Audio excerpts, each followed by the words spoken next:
Esse é uma figura infeliz, ele é uma liderança política absolutamente infeliz, no sentido de que o Brasil, de fato, precisa ter forças políticas mais à direita, centro-direita. Agora, o que se pensa num país civilizado é você ter uma direita liberal, uma direita ilustrada, uma direita que propõe um modelo de organização da sociedade baseado na liberdade de mercado, liberdade individual. Agora, infelizmente, os líderes da direita do Brasil são líderes não liberais, são líderes que namoram o fascismo, a violência. Esse sujeito é um cara que prega violência. É um cara que prega pena de morte e defende ações de policiais de maneira sem critério. Então, é uma direita tão não sofisticada, tão básica, tão baseada em raiva, em agressão. O Brasil precisa de uma direita, eu sou um dos que acha que é fundamental. Agora, tem que ser uma direita ilustrada, liberal, dentro dos marcos da legalidade, da democracia.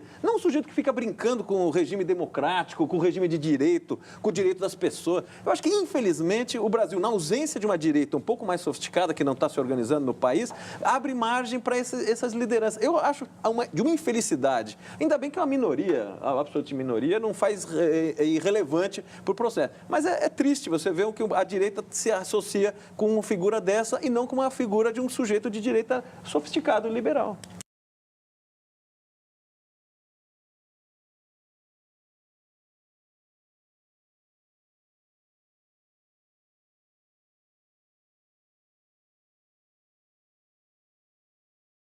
Deputado, aproveitar o tempo aqui, que temos só 7 minutos, e estou muito curioso para saber algumas das propostas no campo econômico do senhor.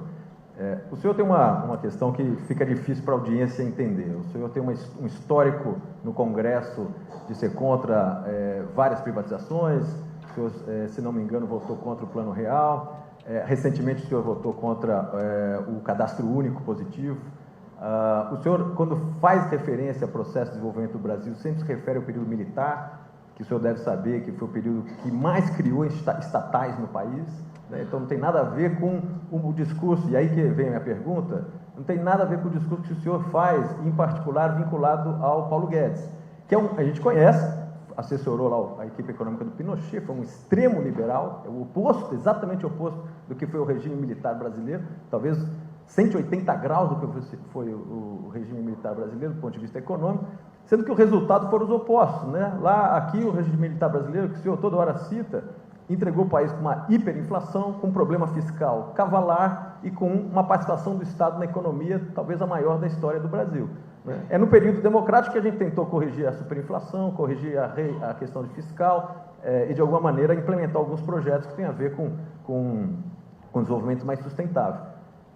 Como é que o senhor explica essa contradição? O histórico do senhor e as referências no discurso são muito estatista, muito anti-reforma, muito anti qualquer tipo de liberalização do processo econômico, e aí o senhor vem e fala que o seu principal assessor econômico é o Guedes, que é um ultraliberal que defende, inclusive, a privatização da Petrobras. O senhor precisaria se posicionar, nesse caso recente da greve dos caminhoneiros, que foi parte greve e parte lockout, o senhor acabou apoiando essa greve, esse movimento. E aí resultou num tabelamento de preços, subsídio ao diesel e, simultaneamente, nós tivemos um problema de concorrência vinculado a esse modelo de tabelamento. O senhor poderia explicar um pouco melhor a visão do senhor? Sem problema nenhum. Primeiro que o ser humano evolui. Você não está falando você não está se referindo, com todo respeito, a um troglodita. Plano Real, votei contra, sim. Lá naquela época, 94, a inflação de janeiro e fevereiro de 94 foi expurgada apenas para os militares das Forças Armadas. Sou capitão do Exército, tentei negociar com a equipe econômica o mesmo tratamento para os servidores públicos. Não consegui, votei contra. O que podia fazer? Questão do cadastro único. Não temos qualquer garantia do sigilo dos cadastrados. Zero. E até falei lá, por que não pode? O pessoal faz emenda na perna, faz emenda e bota aí, que eu voto favorável. Vou mandar o MP depois. Não mandaram ainda. Quanto a estatizantes, eu queria saber, em 70, se não fosse estatal, né, quem faria Itaipu Binacional? Responda isso. Quem faria se não fosse o governo federal? Agora, tire as obras de infraestrutura do período militar e veja o que sobra do Brasil. Não sobra nada do Brasil. Me aponte uma grande obra do Sarney para cá. Não defendo estatizações agora, não. Questão de Pinochet.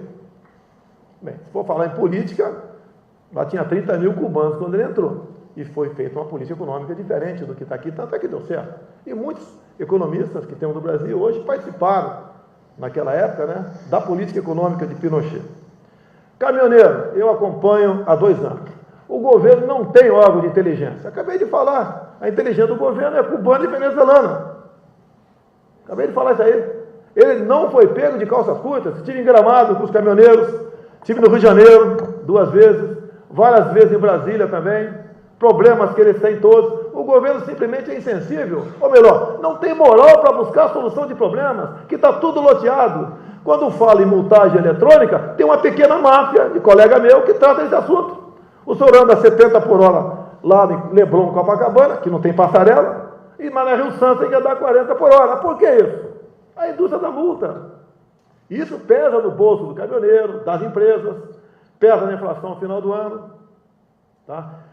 A questão da roubo de cargas é hoje que vem tratando esse assunto. O pessoal fala que eu estou errado, mas a política deles é continuar o dinheiro de custódia, uma equivocada política de direitos humanos, é uma preocupação enorme com o encarcerado, é não reduzir a moralidade penal, tudo é progressão de pena. O bandido é um coitado, o desgraçado somos nós. Então chega uma hora que explode o negócio. Apoiei sim, fiz vídeo. 4, 5 dias depois fiz um outro vídeo, e sempre falando em não obstruir rodovias. Eles não fizeram. Quando começou a infiltração, a obstruir, reforcei, pedi para eles, seria um gesto de altruísmo, etc, etc, deixar o movimento. Ganhei antipatia de metade deles. Não fui para a pista em nenhum momento. Agora, o governo não tem capacidade para se antecipar a problemas. É um governo omisso. É um governo que não se expõe. O que moral vai se expor também, né? Dessa forma de fazer política, não toma lá da cá, como é que vai fazer uma política sadia para o seu país? E as mudanças acontecem. É natural. Muita coisa que se fosse hoje, não teria feito ontem com toda certeza.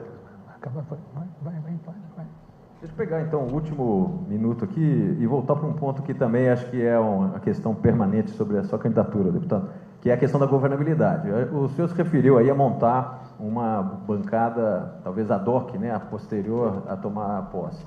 Mas a gente precisa lembrar, talvez, um pouco o histórico, vou ser bem rápido. O histórico do senhor foi aprovar, ao longo dos 24 anos, 1 ou 2 projetos, o senhor nunca liderou uma comissão, relatou um projeto importante.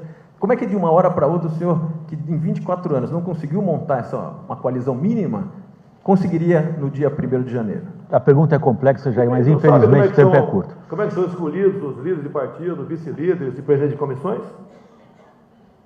É a maneira como é escolhido. Se eu tivesse participado dessa coalizão toda, talvez tivesse preso uma hora dessa. Essa é a forma de fazer política também. Me desculpa aqui, é verdade.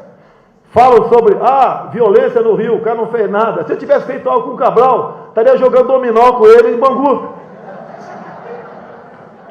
Que a maneira de fazer política atualmente é essa. Essa é a verdade que o povo brasileiro não está acostumado a ouvir.